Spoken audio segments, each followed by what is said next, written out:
তো হ্যালো বন্ধুরা, চলে এলাম নতুন একটি ব্লগ নিয়ে। আমি এখন বাসে বসে আছি অফিস যাওয়ার জন্যে।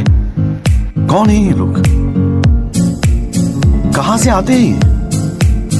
দেখতেই পাচ্ছ আজকে বাস পুরো ফাঁকা। অন্য দিনের তুলনায় আজকে বাস পুরো ফাঁকা। আজকে বাস অন্য দিনের তুলনায় খুব জোরে চলছে। আর আমি দাদার কাছ থেকে 16 টাকার টিকিট কেটে নিলাম। বাইগান আর এটি হচ্ছে গৌরীপুর কালী মন্দির। এখানে শুনেছি মা খুবই জাগ্রত। এখানে যে যা মানত করেন সেটি পূর্ণ হয়। তো হ্যালো বন্ধুরা, আমি এখন আর কিছুক্ষণের মধ্যেই অফিসে পৌঁছে যাব। ডেলি জার্নিটা খুব চাপের।